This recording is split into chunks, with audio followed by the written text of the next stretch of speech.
The Watch is the latest and the greatest in pop culture from best friends Chris Ryan and Andy Greenwald. Join them as they discuss TV, movies, music, and much more. Check out The Watch on Spotify or wherever you get your podcasts.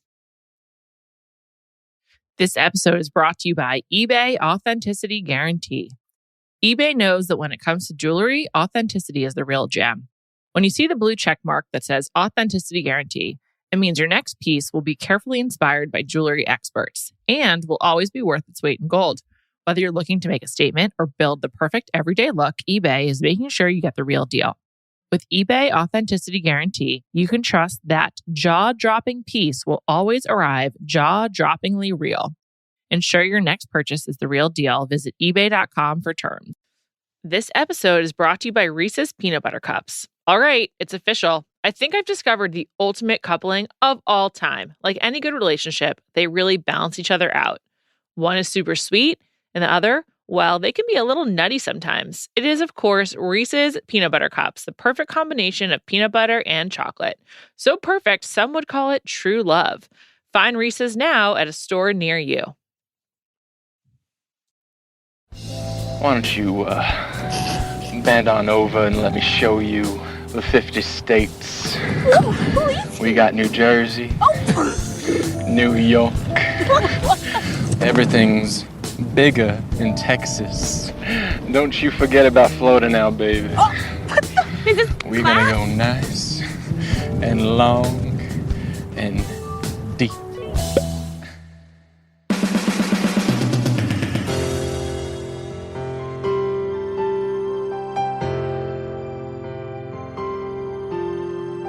Welcome to Bachelor Party. I'm Juliet Litman, and I'm just really hoping that no one demonsterizes my character today because I'm worried. I'm joined by Amelia Wedemeyer, the host of No Rose All Thorn. Hello, Amelia. Please Hi, Juliet. Don't demonsterize me. I'm not going to do that to you. I would not do that to you. Don't worry. We have to talk about Thomas, who was demonsterized. I just want to be clear. That's not a word that I've heard before. Have you ever heard that before? I don't think so, but I don't know. Maybe in the dark recesses of my mind, I can find it somewhere, but I don't think so. What was he trying to say? Like, what was that word? Like, what did he think? Denigrate? Maybe. Well, I don't even know. Who knows? I think he was caught up in the moment, and you kind of like, you'll mix words around when you're feeling vulnerable and stuff. And I get it. I've been there, done that. Sure. Yes. Of course. Yeah. We've all been there. But demonsterize, just not a word. Just wanted to start there. We're on talking about Thomas. We'll keep going down that train. I just want to say I'm really concerned about Greg after this episode. I've got a lot of doubts and a lot we need to dig into. Sure. I'm wondering if anyone knows that Andrew S. is actually not British. There's just a lot to dig into. Overall, weird episode. Oh, plus Blake. Oh my God, Blake. Oh, goodness. Amelia hates Blake. I can't wait to talk about that. I keep wanting to call him Blaine, but his name is Blake. We'll get into all of it. Let's get back to Thomas. Now, this is a pro-Thomas podcast. Let's just start from there. Amelia, make the case for Thomas. Well, here's the thing. Okay, and I also looked up, according to Urban Dictionary, demonstratize is a thing. It's to make a demonstration out of someone by utterly embarrassing them. Interesting. So I'm wrong. Okay, Thomas, I apologize. But was he saying demonsterize or demonstratize?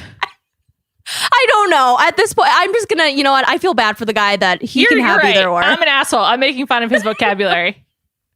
No, it's okay. I just feel like, here's the thing. The thing is, that was a bold move, I think, to come out and say, yeah, I didn't really come on this show for the right reasons in the beginning. And to admit that, because they asked him point blank, they were like, so in the beginning, did it ever cross your mind that you could be the Bachelor? Did you come into this thing thinking, hey, I could be the Bachelor? And he was like, yeah, that was a thought that crossed my mind. And here's the thing. If you aren't thinking that, who are you? Seriously, are you familiar with the show if you aren't thinking that? Truly, did your mom just submit you because she's a huge fan? Or what's going on? If you don't think that, you're almost too naive and I don't want you on this show. Yeah, it's like, that's your problem. If you don't know that you could be the Bachelor, that's your problem. Also, I've hard turned on Greg. I'm positive Greg wants to be the Bachelor. Oh, God. Positive. However, wow. I want to talk about who we think the frontrunners are later. But I agree. Thomas was just being a regular guy. Thomas was like doing what Andrew S. said he wanted, which was to like act like he met you at a bar. And like if you meet someone and you have like and you have like a surprising connection, I feel like that's actually when you're more honest because you're not like trying to like play any games. You're just like totally, you know, you play it straight because you're like, oh, there's something here. You don't need to question it. And that's what Thomas was doing. He was so confident in what was going on with Katie that he was like, yeah, I'll tell you what I was thinking. And here's where I am now. Exactly. And I think in his mind and in my mind too, I was like, oh, okay, that's a bold statement to make, but you want to be 100% honest. And you know what? I commend you on that because no one else is going to be like that. Like, you know, everyone else is thinking it, but they're not going to go out and say it. So in a way, I think it was a little foolish to say that because these men, wow, they jumped on him just like they jumped on Carl, which I'm not saying I don't like Carl, but the thing is like, damn. I'm definitely more Team Thomas than I was Team Carl. Me too. I like Thomas. First of all, Callie and I have discussed this a lot. Thomas's girth, just as a human, this week was incredibly on display. He was like too big for the hallways he was walking through. I was like, holy shit, this is a tall man. He looked really great in that like dark pink, coral colored jacket. I don't know. I was into it. I was really into it. He's handsome. He's like probably the most handsome guy there, or was, I guess. Yeah. I like Thomas. I was sort of like, I didn't really care about him, but now that everyone's turned against him, I'm just like, justice for Thomas. All he did was be authentic. And I liked when he was like, I'll sign something to say that the only thing keeping me going is an opportunity with you. I was like, okay, sure. Cool. Let's get a notary public in the building to help you out with that. It's like a really, really kind offer. What did you think about Andrew S.'s stance that they should not tell Katie about this as to not waste any time? Honestly, I kind of agreed with Andrew S. because it's like, okay, she'll find out regardless. I really believe that. And again, it's more like drama. And the thing is, I think they took that statement that I recently said about like, are you here to be the Bachelor? And he's like, that's one of my first thoughts. They took it and made it into like, this is what Thomas said. He said that he was only here to be the Bachelor. And they twisted the words around to fit their narrative. And so I was just like, oh my God. So I agree with Andrew S. So plus, Thomas answered a question. He didn't even bring up. He didn't even bring up like, oh, if this doesn't work out, maybe it can be the Bachelor. Or like, oh, I hope it doesn't work out. He answered a question. He was just being honest. Like, sorry, he took some truth serum. What do you want from the man? Well, exactly. And what I found interesting. So one of the main guys who was really on this campaign against Thomas was Trey. Mm-hmm. And what I found interesting is that he twisted Thomas's words and twisted the situation, I think. And in the episode, there's a moment when they're on the group date and they're doing the body hair pulling and stuff. Oh, yeah. And he says, I quote, "I've never had my cheeks out with another man in my life. I don't plan on doing that again." And that could be construed as casual homophobia, but I don't think he meant for it to like that be the intent. Yeah. But it just shows that like your words can get easily manipulated to make it seem a certain way. And I don't think he meant it for it to be that way, but it definitely could be taken that way. Yeah, you could construe it that way, but you also could construe it that he's not comfortable being, having his bum exposed with other men. Exactly. Which is also fine. But again, I think it goes back to like, it's so easy to make someone out a certain way. You can hear what you want to hear. Yeah. Exactly. I just thought that then everyone sort of, it was funny how like we've seen them like come together to like oust people, now two people essentially. But then at the same time, we got Andrew S. just being like, don't bring her into it. Let's use the time for ourselves. Then we got Aaron yelling, be respectful. Be respectful. Aaron is insane. I'm all in on Aaron. Oh, no. With his global warming analogy. The main thing is I find him very handsome. So I'm like, whatever you want, Aaron. Yes, I do. Okay. Something about him I just find cute. Okay. Him and Justin I find very handsome. Justin's really cute. Yeah. Really I cute. agree. Yeah. Now that Hot Kyle's gone, I have to, direct my attention elsewhere. Aren't you so upset that Hot Kyle only lasted 2 episodes? He spoke like what, one time and maybe in the bloopers? Poor Hot Kyle. Too hot for his own good. No. Anyway, we got Andrew S. saying leave her out of it. We got Aaron advocating for respect. We got Trey using his time to talk about Thomas. And then all the other guys like fall somewhere in between. But it's just funny because like this is now such a defined trope of the show that like within that like there's like different factions. It's no longer just a binary of like, is he here for the right reasons or not? But like at the same time, let's retire this storyline. Everyone comes on the show thinking they could be the lead. Literally everyone. You kind of have to go into it thinking like that. I mean, it's smart. And again, like I know Katie felt the same way probably, you know? Sure. She's like, oh, I have no chemistry with Matt. I'm just here for a good time and I'm going to tell him what's up. And then here she is. She's the freaking Bachelorette. Well, exactly. And that's the thing. It's like, if you didn't feel that way, then why are you the Bachelorette? That's the thing. You know what I mean? You're going to take opportunities and there's nothing wrong with that. And I get that. And it's just weird to me that they are using like their collective bargaining skills to rally against certain guys to get them out. And I think that's something Andrew Gradadaro brought up in our little Bachelor Slack. Yeah. And it's the first time that it's really worked for against multiple guys, which is kind of amazing. And also it's interesting to me that they're doing this where they're like kind of targeting people and like almost bullying. You could argue there's bullying going on here. And Katie's the anti-bullying Bachelorette. I know. I thought what she did to Thomas at the end was really cold. I'm like, that was so crazy. Yeah. So you think that she's going to give Thomas the rose, and then she gives this little speech. You told me things I wanted to hear, but what I learned about you tonight is you're selfish, unkind, and a liar.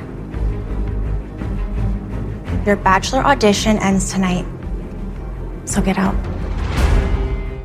That's like kind of mean. I don't know. Like, did she have to embarrass him like that? He didn't do anything so bad. Like, justice for Thomas. I agree. And I watched that and I was like, damn, that is, I mean, like, it was a fun little moment and I get that. And I'm sure, and I don't mean to say like she's thinking, you know, in long term on this, but I mean, you know, we never know with these people. The thing is like, that's going to make a great clip online. Like, and you're going to have random people rallying around you like you're what a feminist kind of thing. And it's sort of like Claire's, because I didn't settle for men like that. Exactly. Same kind of moment, but didn't have the same pizzazz. It also was just really staged. Like, it seems like Katie has a lot of tension over what she thinks she wants versus what she thinks she should do. I feel like that keeps coming up, like as it relates to Blake, as it relates to getting rid of these people. I do wonder if we're seeing those themes a little bit more because of the lack of Chris Harrison. Because I feel like if they had Chris Harrison, there's someone who's like used to kind of finessing those situations to just be like, Katie, like, you know, it's up to you. Or Katie, I heard you're having a hard day. Like, do you want to talk? Like, right. Caitlin and Tayshia are way more like co-conspirators and less like... Yeah. Well, like when Caitlin was talking about Thomas and she was like, he's probably scheming. I was like, you know he's not. You know that Thomas is not scheming right now. So like, why are you egging this on? Oh my God. No, they're those annoying girlfriends that you have who are just like, yeah, you're right. He does suck. Exactly. And I mean, nothing against Caitlin and Tayshia. They're just not like the best hosts, I guess. I don't know. They're not they're fine hosts. I think they're just not good advice givers. There's a role for them on this show. It is actually kind of fun having these alums be like, it's kind of the opposite of Top Chef where I'm sick of the alums, but on this, I'm like, oh, this is kind of fun. Like they're speaking from their own advice. It's kind of cool for them to be like this, you know, also to kind of like help Katie navigate the system. But we still need a host, like just to be clear. And we need a face of the franchise. Like we need to know like who, I said this a few weeks ago, like who is a sovereign of Bachelor Nation? You know, they're just a figurehead. They've got no power. They're no Boris Johnson. They're more Queen Elizabeth. But like, we need that back, and it's not Caitlin or Tayshia. And like I said, there's a role for them, and I'm kind of enjoying them. But I like seeing their outfits. But like we need, I think Katie's like kind of some of this stuff is playing out in front of the camera more than it might have because there's not a lot of like finessing it backstage or off camera where it's like, okay, this is what we're gonna do with Thomas or whatever, or like, oh, this is what we're gonna do with Blake. It's just like it's lost some of its moves. It's sort of like The Bachelor lost its mojo by losing its host. Yeah, no, I agree. I mean, I remember there were several times I think it happened with Carl where like Katie just goes off crying and it's like, okay, so is no one going to come and comfort her? Like what? Okay. And she had to like go out and seek. That's my top complaint about Greg. Put your fucking arm around her, Greg. She's crying. She's talking about her dead dad. Greg, why don't you touch her? I just want, we got to sidetrack. We got to go talk about Greg because I've got some strong opinions. Please. Since I found out Greg took acting lessons, I've been suspicious of him. Wait. What? Oh yes, on his Instagram, he's like a William Esper school. It's like he like took acting lessons. Okay. So who's here for the wrong reasons now, Greg? Exactly. Okay, so anyway. So I've been suspicious of Greg. And then he gets that first one-on-one. He doesn't comfort her when she's like talking about her father. Like he doesn't touch her. Like they're on a date. It's just the two of them. She's opening up. She's holding back tears. You don't need to like, I don't know, like caress her, but like maybe just like put your arm around her, like touch her shoulder, be like, are you okay? Like, I don't know. Just maybe I'm just hypersensitive. I'm just like, show me that you actually care. But I just thought it was really weird. You guys are alone in a field. Just fucking touch her. That is, I didn't even notice that. So this is okay. And then there was another time where she's upset about Carl, perhaps, and like he went to talk to her, and he was like, "I just want you to know I'm here for you." Like, and again, he didn't like really get close to her. There's no chemistry there. And then Greg's performance on the group date, I will not soon forget. I mean, it was crazy in two ways. I'm sorry, I'm monologuing. I just feel really strongly about this. No, please, I want more. Number one, Greg talking into quote unquote Katie's ear with like a Southern accent and saying bend over and starting to talk about states. What was that? Okay, so I was like, what the hell is going on? And then I talked about it with Dylan Berkey, who produces the No Rose Off Thorn videos. And he said that that's actually part of a bit from the movie Horrible Bosses. So there, and I watched the scene. So the scene is like Jason Sudeikis and oh my God, Jason Bateman. Greg so would liken himself to Jason Sudeikis. Carry on. Okay. And so they're in like one of the boss's homes or whatever. And is it Jennifer Aniston? I think it was Colin Farrell's maybe. I don't think Horrible Bosses will stand the test of time, just to be clear, but carry on. You never know. Maybe in the now Me Too with this era, I don't think Horrible Bosses is going to cut it. Maybe not. I forgot about that. So just another knock against Greg. Carry on. Please keep explaining the scene. So, and they see a picture of like one of the boss's wives, and Jason Sudeikis' character goes, "Oh, I'd like to bend her over and show her all 50 of the states." And Jason Bateman's character is like, "What are you talking about?" And he's like, "It's a thing. It's totally a thing." And that's like the end of the scene. Like, there's no, Florida and Massachusetts. It's just like him referencing everything's like, bigger in Texas. Yeah, exactly. None of that. I was just so appalled, and it was weird. A few things. It was super weird. Number two, like, do they talk about Horrible Bosses, or like, was Katie just supposed to know? I think we were all supposed to know, and I had no idea until Dylan told me. Yeah, exactly. Definitely a boy thing. I bet the other boys knew and like thought it'd be funny, and they were like, "Oh, what a great movie!" But like, no. Number two, no creativity. If he's just like, I'm going to show you all 50 states, everything's bigger than Texas. No creativity. Yeah. Also, you're stealing it from a movie. You didn't even think of that on your own. And then it just like keeps going in a really unfunny way. And then he thought he did a really good job. And that was really upsetting. He was like high-fiving. He just looked so stupid. I will say I liked his all black outfit. He looked cute. Oh, okay. And then at the end with the fake giant engagement ring, he actually says, "I love you." He rushed into "I love you." And Katie's like, "I'm going to choose to believe it was real," which is like, I guess funny and cute if you're into him. You're like, oh, wow, he said, "I love you." But he's just rushing into it. And now I am positive Greg is not here for the right reasons. He's just trying to get that in. And I get that. And I'm just saying, I think we need to bring a closer eye to Greg, who she's clearly really into, even though I don't see the chemistry.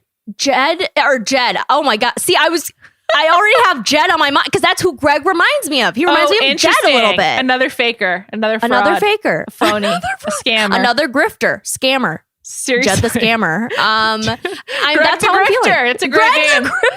Greg the grifter. Honestly, there's just something about him that is just and I know I was telling people about like his gift to Katie the first night with the little macaroni necklace, which was like, get that out of my face. But like, and I know people are going to hate me for saying that, but I don't fucking care.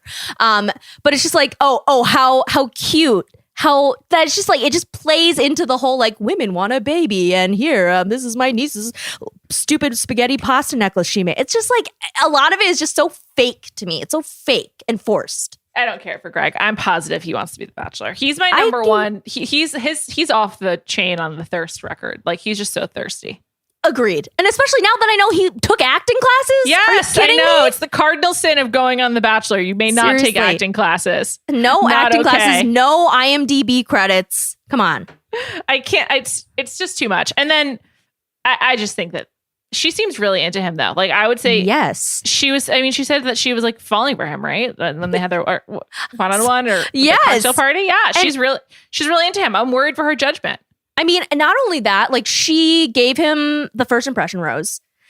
She gave him the first one-on-one date. Those two back to back. I feel like that's unheard of. I know. And she also mentioned when he came in, she was like, he looks like my ex-boyfriend. Which I know. Everyone's got a type. That's just not true. But Katie seems like she does. But I think she does. So I don't know. I'm just not into Greg. I was appalled by his whole performance. But anyway, I took us far away from Thomas. Let's go back to Thomas for a second. Put a bow on it. So she harshly rejects him. And then that's just kind of it. There's no like exit interview with Thomas. He doesn't get to have the final word. Why do they get rid of the exit interviews? Show me a tearful goodbye. Show me an angry man in a limo. Like, what's going on here? That's a great question. I don't know. But I commend Thomas for not being like, you're a bitch, or like turning to the other guys and going like, screw you or something. And he just like, I think he was in shock and then just he thought he was getting a rose. He should have gotten one. I have a feeling we'll be seeing more of Thomas in the future, perhaps this summer down Mexico way. Oh, I would not be opposed to that. Ooh la la. Yeah, hopefully. Apparently there's like so many people in paradise that like people are being forced, just like they like come and go really quickly, but we'll find out. There's so many paradise rumors out on the streets. Interesting. Before we move on from the group date, I have a few more things we need to cover on that. Mm-hmm. Though this was, I thought, like, not a good episode, some of the trolling by the producers in the group date, I just absolutely loved. Making these green juice 5 a.m. wake up guys have 4,000 calories of Twinkies is so funny. Mike being so upset that he had to eat all of it was so funny to me. That was funny. That was really funny. I enjoyed that. Stuffing his face. Yeah.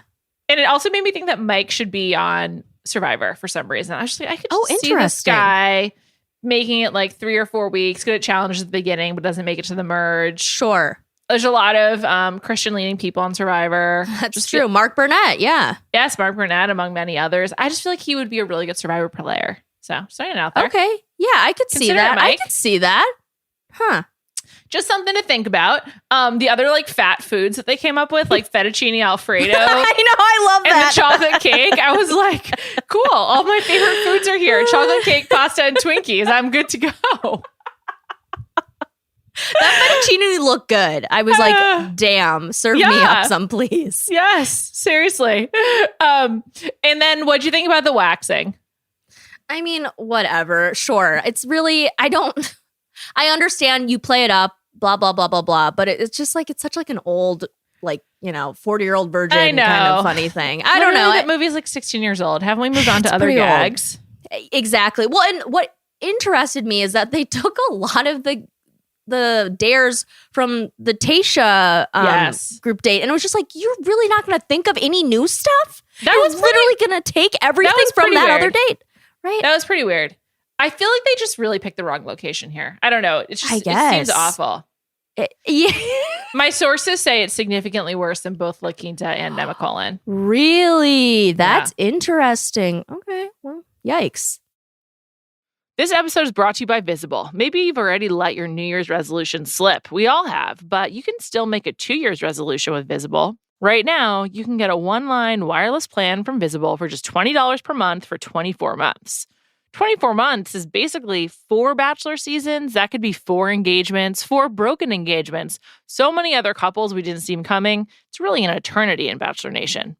And that's unlimited 5G data powered by Verizon with no annual contracts. Switch now at Visible.com and use the code Visible24. Don't miss out. Offer ends January 31st. New members only. Promotional rate with service on the Visible plan. For additional terms and network management practices, see Visible.com. This episode is brought to you by eBay Authenticity Guarantee. eBay knows that when it comes to jewelry, authenticity is the real gem. When you see the blue check mark that says Authenticity Guarantee, it means your next piece will be carefully inspired by jewelry experts and will always be worth its weight in gold. Whether you're looking to make a statement or build the perfect everyday look, eBay is making sure you get the real deal. With eBay Authenticity Guarantee, you can trust that jaw-dropping piece will always arrive jaw-droppingly real. Ensure your next purchase is the real deal. Visit eBay.com for terms. This episode is brought to you by State Farm. You might say all kinds of stuff when things go wrong, but these are the words you really need to remember. Like a good neighbor, State Farm is there. They've got options to fit your unique insurance needs, meaning you can talk to your agent to choose the coverage you need, have coverage options to protect the things you value most, file a claim right on the State Farm mobile app, and even reach a real person when you need to talk to someone. Like a good neighbor, State Farm is there. All right, let's talk about Andrew S. We talked about him a little bit, but Andrew S., when he was talking into Katie's quote-unquote ear, went hard with the British accent. He did. And Katie was like, Andrew has like this really cute British accent. And they talk about him like that's how he actually talks. Yeah. Does Katie know that's not real? And like, if so, why does she find this cute? I like Andrew S., but I'm just like, I'm ready to move on from your fake Bridgerton voice. It's when he did it night one, it was like I could see like that. I can hear through his like the real accent. I was like, that's not, that is a bad British accent. I don't know. She seems to like it. I guess whatever. I really like Andrew S., so I'm like willing to be okay with it. But it is like I like him too. It's a little tiring. I did like that he was like, let's not bring it up to her. Let's just like all focus on ourselves. I thought that was actually kind of a good point because all of these relationships happen in parallel silos anyway, right? So like, yeah, exactly. Why invite one of these other guys into it? Like, why wreck your time by being like, okay, let's talk about Thomas now? I actually thought that was a good point, even if she quote unquote deserves to know. Yeah. And again, I think they're kind of messing with her and they're doing it as a group, which is kind of messed up. And again, they're twisting what was really said. And I don't think, and they didn't bring any nuance to the situation. Yeah. And what bothers me too is that then when Andrew S. says, I disagree, I don't think we necessarily need to bring this up to her, Trey goes, okay, so you're willing to let her find out on her own and you're putting her in a bad position? I can't believe, like, you're a bad person for doing that. And I was like, I know. what I the don't hell? like Trey. I don't like Trey. Trey Trey's clearly too much. has no way of making Winning? this work. Yeah. So yeah. So he's just going for the drama, which is a good strategy. It'll get you to paradise. And I think a lot of these guys kind of feel the same way. They're threatened enough that they're like, okay, yeah, sure. It seems like her connection with Greg is really obvious. Yes. So yeah, maybe they feel threatened by that. I don't know. She does seem to like Michael a lot too. Michael's letting the beard grow in. And Michael, that's a good decision. He looks so much better. Yes, he does. I love Michael. I think Michael really sweet. Is so sweet. Michael and Andrew S., my two faves. I love them. They would both be great bachelors. I'm ready for another dad bachelor. Why not? Jason Mesnick's season was great. And Michael seems like a really thoughtful guy. Mm-hmm. I'm ready for another dad bachelor. And also he's older. I'm very much on the record of wanting older bachelor and bachelorette. So into that. I'm for it. I just feel like Michael would never waste his time with this Thomas situation. He wouldn't care about Thomas. He wouldn't be threatened. And that's why he's not in this drama, because he just doesn't care. Exactly. We get one shot of him being like, okay, and then moving on. Yeah, seriously. He's like barely in it. He's just like, he's doing him. And which is smart, which is really smart. And I think he doesn't need to rely on that. Whereas a lot of the, no offense, but nobodies kind of need to rely on that to stay another week. Yeah, absolutely. You know? Absolutely. On topic of nobodies, let's talk about Blake. So. Oh my God. Okay, Blake arrived. Tayshia comes by to tell her that someone from her past has come, and she won't tell her who it is. Why do you think that Tayshia doesn't tell Katie who it is? I mean, I guess I believe Tayshia when she was like, I just want you to go out there and not have any, let me color the situation. But the thing is like, you can just tell her what's up. You don't have to say like, this guy is a really bad guy or like, this guy's a really good guy or something. It's just. Yeah, it's like, Blake's here. You might remember him. Right, exactly. But she says like, she might like make Katie feel a certain way about him if she reveals it, which doesn't really, actually, now that I'm thinking about it, doesn't really make sense because she's going to find out who it is in a matter of like, minutes regardless. May I share a conspiracy theory? Yes, please. I think this timeline is really off. And I think that they had to do some reshoots. So I feel like Tayshia and Katie may have shot that scene like after the fact and she already knew who it was or something like that. Cause it was such a weird scene. Sure. That just sort of was like, why are they doing this? And I feel like they needed to introduce it in some way. And it was done. It was like a pickup that was done later on in the season because. Wow. I know that Blake got there really early on. Like, he didn't arrive like week 4. I mean, obviously he had to like quarantine and stuff, but I know that he was there pretty early. And so I think there's a lot of strange timeline stuff happening here. And I think that like maybe she did go to Blake to do that scene at the same time that Thomas left. Maybe she put the dress back on. I don't know, but I think there's like a lot of like quote unquote retconning happening, as they say in the MCU, because that Tayshia scene just made no sense. There's no reason to not tell her who it is. Yeah, she was going to find out. And then I'm just like, did maybe Katie could she not fake that she didn't know who it was, or she couldn't fake her reaction? I really don't know, but I also just thought that was so strange. It was totally out of context. And that's true. And I think the timeline stuff is just really weird this time. There's always timeline issues on this freaking show. Like even like last Bachelorette, where it's like we don't even know. We don't even know when they came in, when Tayshia actually came in. Yeah, exactly. We have no idea how long they've actually. Also, because they're not traveling, you lose track of time. So you're just like, true. It's like, have you been here for 4 days or 4 weeks? Like, who the fuck knows? Exactly. You know what? I think that's because if I recall correctly, I remember other times with, you know, Chris Harrison or whoever would come in and say, so-and-so is here. Like, so-and-so is back. And they announce it to the person. Because again, like you're saying, why wouldn't you announce it if you're going to see this person in a matter of minutes? Super weird. That is weird, yeah. The other thing is he had to quarantine, obviously, before he arrived. Right. So, like, maybe that threw it off or something. But I don't know. I have to say, this is the most likable I've ever found Blake. Okay. I thought when he answered the door naked, that was really funny. Oh, I hated that. Okay, interesting. Because it was like, okay, all right, we get it. Like, you can't. But Blake seems like he sleeps naked to me. Like, and he looked like he'd been sleeping. So I kind of believe that. Okay. But you're going to answer throw on a shirt, please. It's true. You know there's probably going to be a camera there. Exactly. That's the thing. Exactly. Oh, well, how convenient. You forgot where your shirt was. You know, just like a little too much for me. A little, counterpoint, though. Okay. If that really was after a rose ceremony, the rose ceremonies end really late. So maybe it was like the middle of the night and Blake had been sleeping. I get that, but like throw on a shirt. It does not take that long. It takes 5 seconds. Definitely takes less than 5 seconds. Okay, less than 5 seconds. Yeah, exactly. I thought their conversation was kind of sweet, but one thing I really liked was that they admitted they had DM'd. I was like, yes, thank you. They admitted they had spoken. And I love that because Caitlin and Nick never admitted it. Dale and Claire never admitted it. And it's like, yes, thank you, people. Yeah, well, I just think it's interesting because this is the second Bachelorette that Blake has DM'd. Well, he's DM happy, I guess. I mean, I like it. I feel like for some reason I like that. I'm just like, again, realistic. This is what creepy guys are like. They DM you. that is true. I will give you. Yeah, okay, I get that.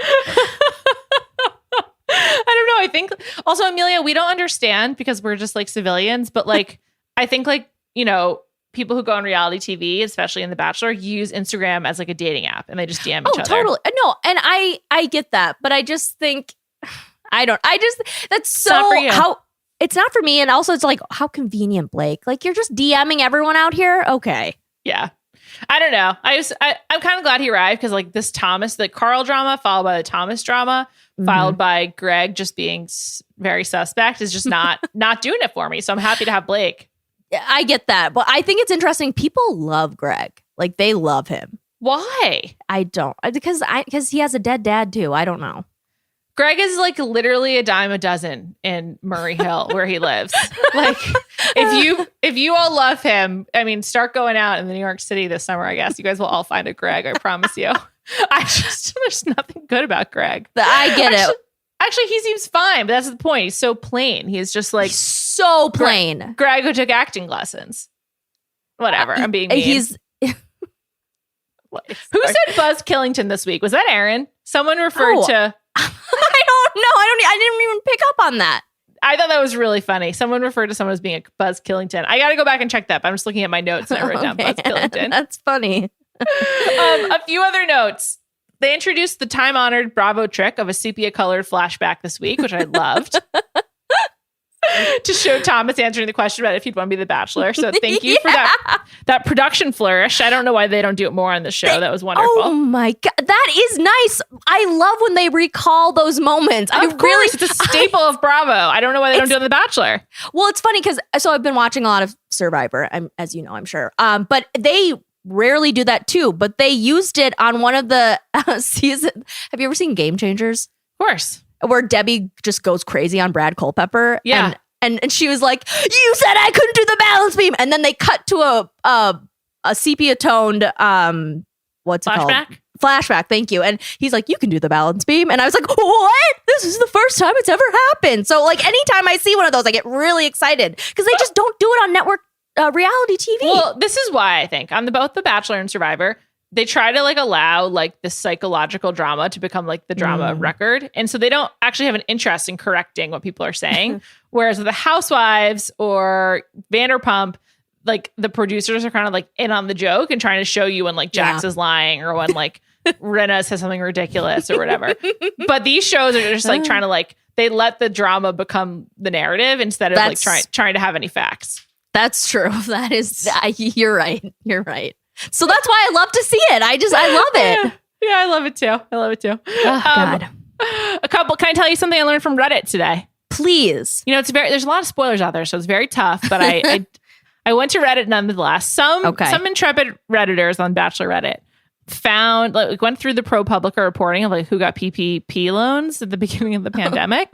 Sorry. And there's a lot of people from The Bachelor. Dale apparently got one for his influencing. Tayshia got one. Colton got one for his foundation. Oh my God. Okay. It's kind of crazy. I think that Ari got one too. Oh my, what the? Get out of here. Yeah, literally. Tayshia got 20,000. Like all of these people Ari and Lauren got one for Instagram Husband LLC, which is hilarious. Kill me. Oh my God. Isn't that kind of nuts? I'm wondering if they all, Brian Abasolo got one. I'm wondering if they all like use the same lawyer or like what? I don't know. I didn't know that it was like so easy to apply for a PPP loan when this came up, but yeah, can I start my own little company and get a loan? Seriously, get an LLC. It's too late, Amelia. The pandemic's over. I'm not sure if you Damn heard. it. Isn't that crazy though? I mean, it seems right, but yeah, it's like kind of interesting for sure. Yeah. I just thought scammers all around. Scammers. Thank you to Bachelor Reddit for posting those pictures. I was very intrigued by that. They go deep. It's kind of amazing. Amelia, who's your pick for Bachelor right now? Okay, well, here's the thing. I really would love to see. I know. Okay, I sound like a broken record, but like Michael or Andrew S. I think they're both two good guys. Yeah, I agree. I'm curious to see what happens because we still have a whole other Bachelorette ahead of us. Like, oh my who's going to be on Michelle's season? Oh my God! Wow, so far off. And then like, who's going to get a redemption in paradise? Like, Blake has already signed up for both. Oh my God, definitely. Blake is DMing Michelle as we speak. He literally is. Because I mean, I don't know how far he's going to make it. It's weird to me because usually they say like, okay, you know what? Thanks. But I'm like so already getting to know these guys. I don't want you to be here. Well, that's why I also think he came earlier than they're saying. Okay. Oh, interesting. Okay. Yeah, I could see that. Because honestly, yeah, why else would she?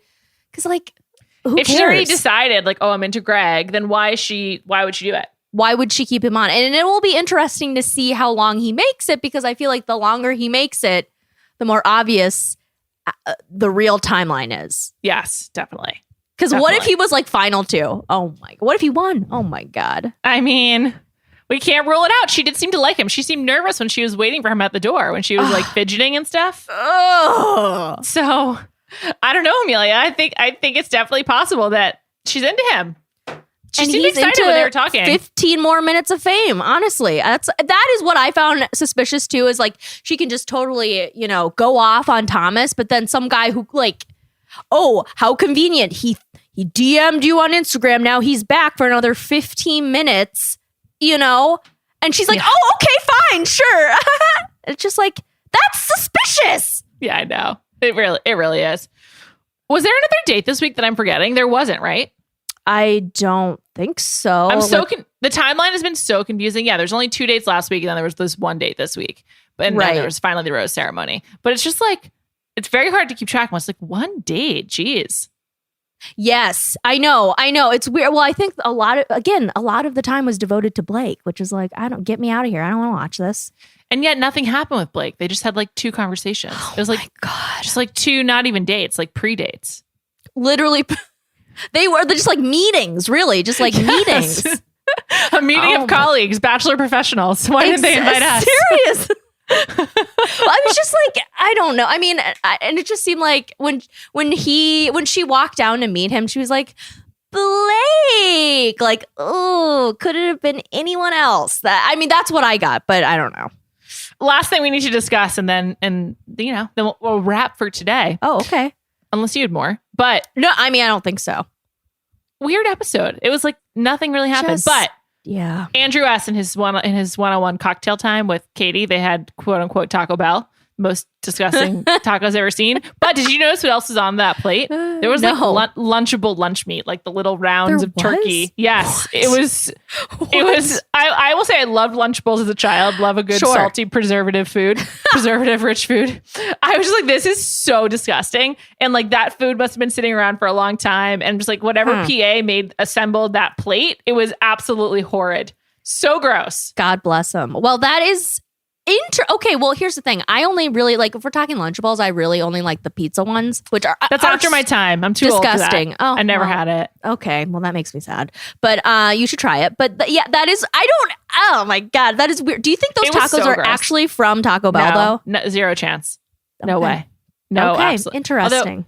Although, while we're here, let's look up where the closest Taco Bell is to that resort, I mean, we can easily find this out. I actually love Taco Bell. It's a true story. Oh, my God, me too. David Jacoby and I once did a podcast with Stassi Schroeder that we never released. Wow. My God. In which we ate Taco Bell with her. But it was my God, that's fun. It was really bad. So we never released it. Oh, I'm sorry. Jeez. It's okay. I appreciate that, though. Okay, let's see where the nearest Taco Bell is. Wow, there's a Taco Bell really close to the resort. So maybe it was.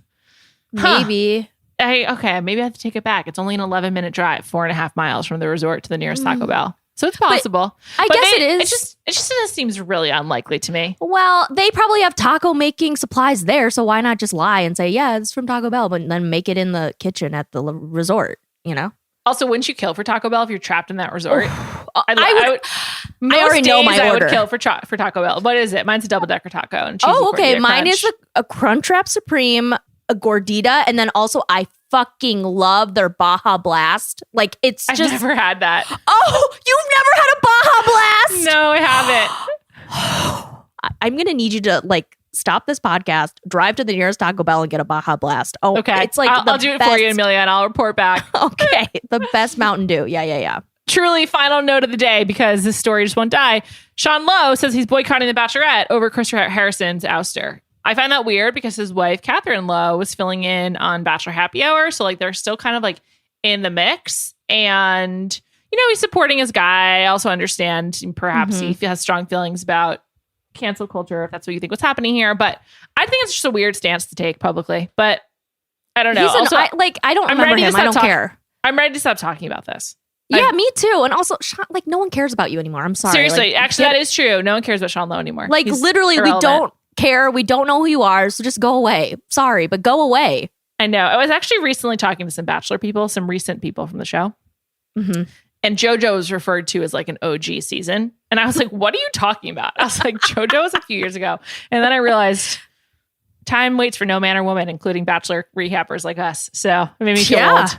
So sorry if you were older than 2017. I don't want to see you. I don't want to ever hear about you again. Seriously, I feel like there was just a hard reset with the Hannah Brown season. Everything before that, it's old news. There was. Oh, God. There was. Did you see she was on that stupid dating show? No, I did. I'm not watching it. I don't consume any more Hannah content. I just... No, I mean, I don't like her. Popular YouTube channel, though. So it seems. Okay. Good for her. I don't care. What's the thing where it's I wish you the best. I'm not going to read all that, but good luck. Or I'm sorry that happened. That's Amanda how I and I say we wish you well on wish you well. There you go. That's how I feel. Yeah, exactly. That's how I feel too. But it's just a totally different era now of The Bachelor, I guess. No one seems to acknowledge Sean Lowe. And I'm going to continue because I think, whatever, who cares? Oh, agreed. Truly, who cares? Who cares? All right, Amelia, for more with Amelia Wedemeyer, check her out on Tea Time on Ring or Dish. Of course, No Rose Althorn on @BachelorParty on our social media handles. Thank you to Kai McMullen for producing this episode. I'll be back on Thursday with Callie Curry. We will be discussing The Bachelor, obviously, and of course, catching up on Below Deck's sailing yacht, which we put off, and I can't wait. Talk to you then. Thanks so much for listening.